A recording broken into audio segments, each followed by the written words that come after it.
Como apurar receita líquida. Então esse é o assunto do vídeo de hoje, como apurar receita líquida. Estou construindo uma playlist aqui no canal de contabilidade básica e o livro texto básico que eu estou utilizando aqui nos vídeos desta playlist é este livro aqui do professor José Carlos Marion, Contabilidade Básica. Bom, o assunto de hoje então é como apurar a receita líquida. Este assunto faz parte do capítulo 7 deste livro, que tem como título Demonstração do Resultado do Exercício. Demonstração do resultado do exercício, que é uma demonstração contábil, juntamente com balanço patrimonial, entre outras. E a demonstração do resultado do exercício basicamente demonstra o resultado de uma empresa, se ela, de uma organização, se ela apresenta lucro, prejuízo, ou superávit ou déficit. Então, como apurar a receita líquida? Vamos lá, porque o texto é um pouco longo. Ele já começa mostrando uma conta, em que ele coloca a receita bruta, subtrai-se as deduções, chegando então ao resultado disso, receita líquida. Então, receita bruta menos deduções igual a receita líquida. Então, como apurar a receita líquida? Receita bruta menos deduções, receita líquida. A receita bruta é o total bruto vendido no período. Nela estão inclusos os impostos sobre vendas, os quais pertencem ao governo, e dela não foram subtraídas as devoluções. Então, vou repetir, a receita bruta é o total bruto vendido no período. Nela, na receita bruta, não estão inclusos os impostos sobre vendas, os quais pertencem ao governo. Então, os impostos não estão... nelas estão inclusos, melhor dizendo, nela estão inclusos os impostos sobre vendas, os quais pertencem ao governo. E dela não foram subtraídas ainda as devoluções, vendas canceladas e os abatimentos, descontos ocorridos no período. Impostos e taxas sobre venda são aqueles gerados no momento da venda, variam proporcionalmente à venda, ou seja, quanto maior for o total de vendas, maior será o seu imposto. E estes são os mais comuns. Então vamos ver alguns impostos e taxas sobre vendas.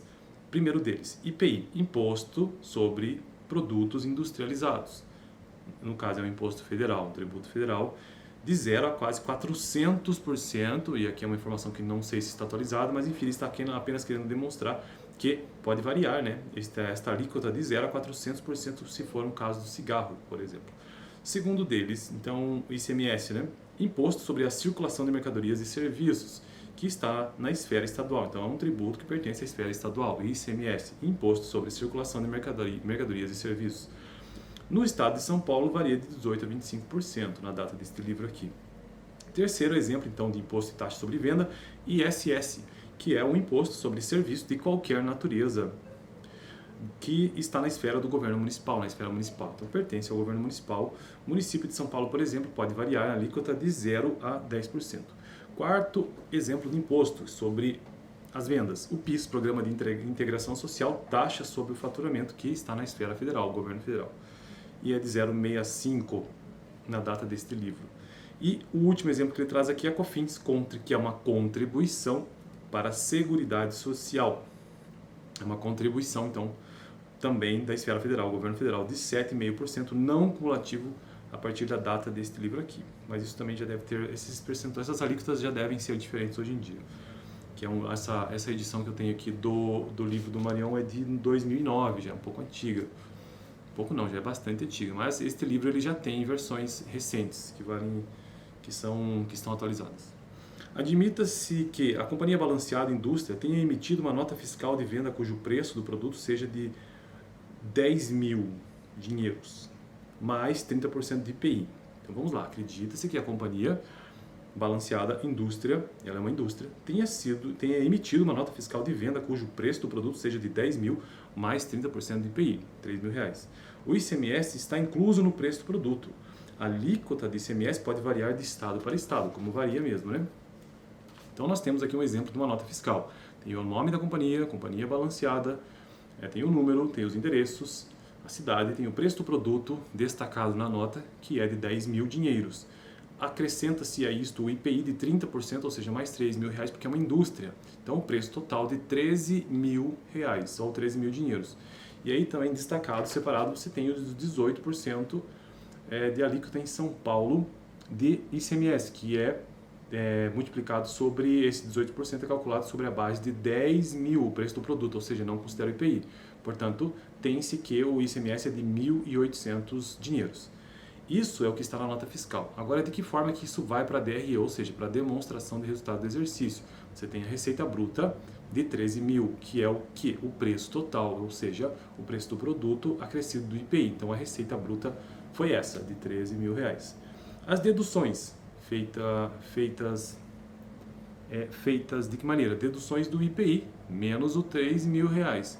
E dedução também do ICMS, de 1.800. Portanto, uma receita líquida de 8.200. Então, 8.200. É assim o exemplo que ele traz no livro, segundo o professor, o autor deste livro. Na verdade, os impostos sobre vendas não pertencem à empresa, mas ao governo. Ela é uma mera intermediária, então a empresa apenas está transitando. Veículo de arrecadação, que arrecada impostos junto ao consumidor e recolhe ao governo. Por isso, não devem ser considerados como receita real da empresa. É por isso que acontecem essas deduções. Essa receita não pertence à empresa, mas ao governo. Beleza, então falamos agora, já tratamos basicamente sobre impostos, sobre vendas. Agora, quanto às devoluções, que são as vendas canceladas? São mercadorias devolvidas por estarem em desacordo com o pedido. E de que maneira que pode haver um desacordo em relação ao pedido? Quanto ao preço, quanto à qualidade, quanto à quantidade, quanto às avarias, por exemplo. O comprador, sentindo-se prejudicado, devolve total ou parcialmente a mercadoria. Às vezes, a empresa vendedora, na tentativa de evitar devolução, propõe um abatimento no preço ou então um desconto para compensar o prejuízo ao comprador. Tanto a devolução como o abatimento aparecem deduzindo a receita bruta na DRE. Então, tanto a dedução quanto o abatimento, ela reduz também a receita bruta na demonstração do resultado. Suponha-se que, agora, então aqui vem o exemplo, suponha-se que a companhia desequilibrada, a mesma empresa, tenha vendido 5 mil dinheiros, neste caso, de mercadorias de má qualidade. Metade para o comprador A e metade para o comprador B.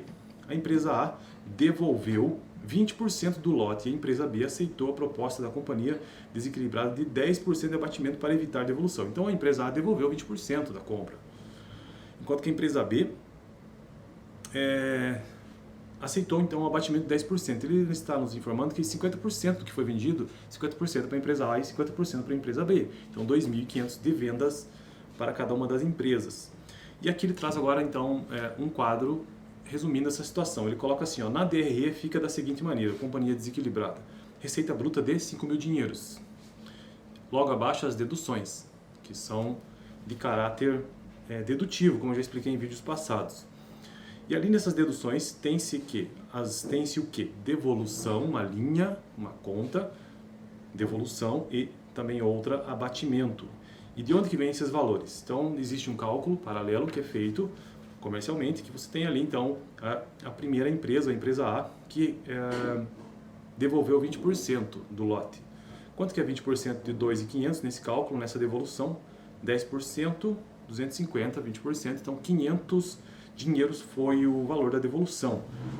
Já a empresa B aceitou um abatimento de 10% para evitar a devolução. Então, e quanto que é esse valor, já que ela tem 2.500 também na sua participação? 10%, 250. Então, lá na demonstração de resultado do exercício, tem-se que a primeira linha, receita bruta de 5 mil dinheiros, as deduções, neste caso, a devolução é de 500, deduzindo, né? E os abatimentos de 250. Logo, uma receita líquida de 4.250. Então, é uma conta de mais ou menos mesmo, neste caso, né? Então, portanto, as deduções, elas são nada mais do que ajustes e não despesas. Deduções são ajustes e não despesas, realizadas sobre a receita bruta para se apurar a receita líquida.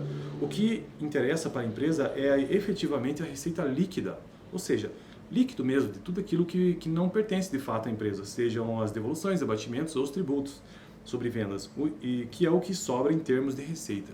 A diferença, para finalizar o vídeo de hoje, a diferença entre deduções, ou seja, os ajustes e despesas, é que deduções não são sacrifícios financeiros para a empresa. Impostos sobre vendas, quem paga é o consumidor. Quem está pagando esses impostos são o consumidor. Quanto às despesas, são sacrifícios, são esforços onerando a empresa. Então essa é a diferença básica entre despesa e dedução. Um é sacrifício financeiro, como são as despesas, porque onera a empresa, enquanto que impostos não. Quem paga, na verdade, é o consumidor. Então, este foi o vídeo de hoje. No próximo, eu quero tratar sobre como apurar o lucro bruto, que é uma outra fase, então, da demonstração do resultado do exercício.